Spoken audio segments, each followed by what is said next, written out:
अस्सलाम वालेकुम जी, आपका होस्ट सईद अहमद अली जलाल आपकी खिदमत है। हमारा यूट्यूब और फेसबुक चैनल यह है पाकिस्तान देख रहे हैं लाखों करोड़ों दोस्तों हसन मोहम्मद मुस्तफ़ा सल्लल्लाहु अलैहि वसल्लम और आले मोहम्मद पर।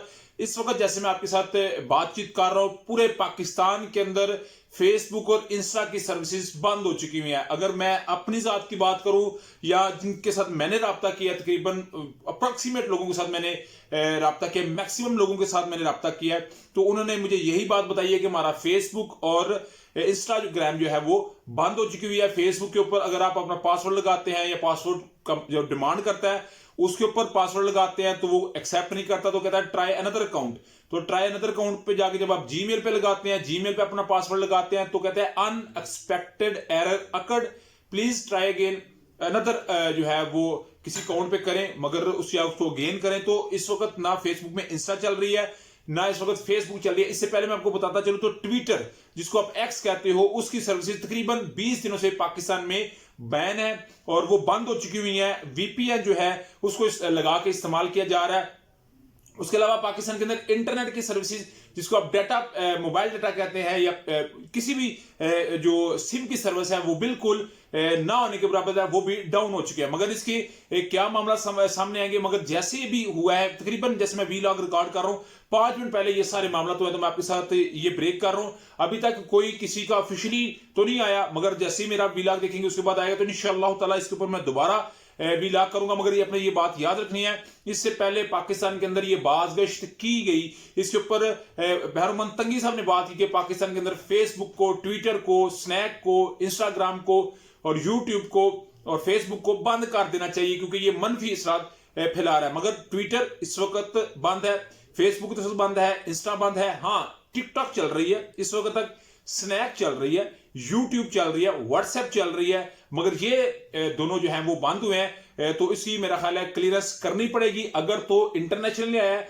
यानी कि पीछे से, यानी कि जो उनकी सर्विस है उसमें अगर कुछ सस्पेंड किया वो अलग बात है, अगर नहीं तो फिर पाकिस्तानी हुकाम को फिल फॉर इसके ऊपर अपना कुछ ना कुछ मामला जो है वो बयान करना पड़ेगा। अदरवाइज फिर सारे जो है वो ताने बाने अब समझ लेंगे किधर जाके मिलते हैं।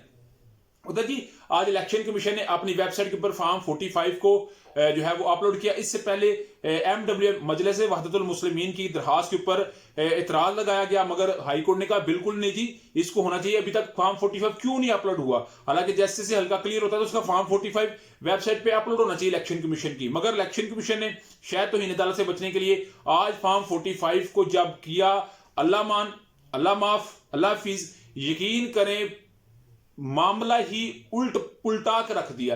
यकीन करें जब फॉर्म 45 देखते हैं ना तो यकीन नहीं आता कि फॉर्म 45 में इतनी ट्रैम्पिंग हुई है।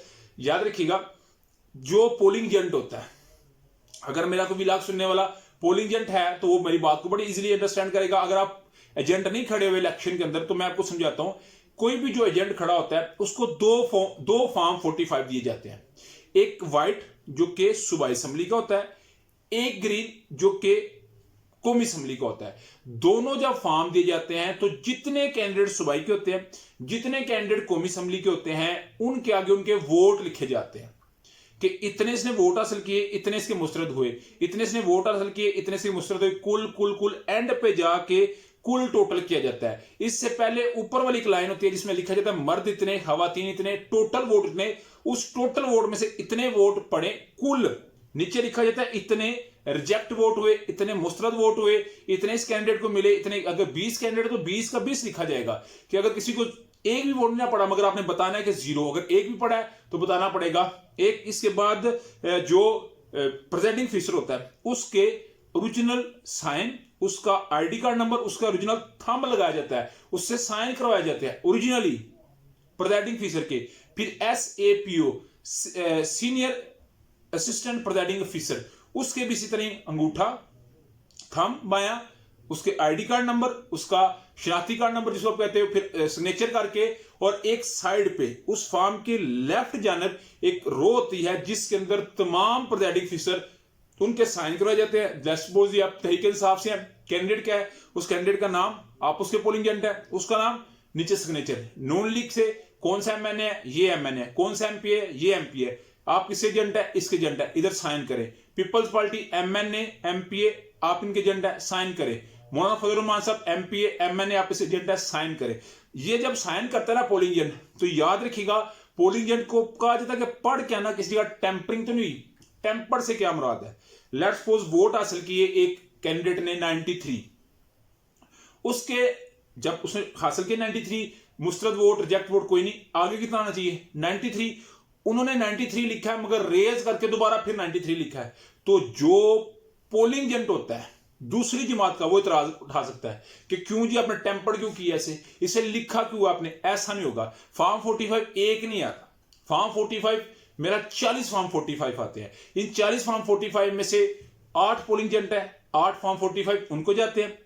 एक फॉर्म 45 RO के दफ्तर जो जाता है, यानी कि कौमी असम्बली का भी और सूबाई असम्बली का जो RO को देना है, बाहर चिस्पा करना है स्कूल के बाहर जहां पे आपका पोलिंग स्टेशन बना है उधर।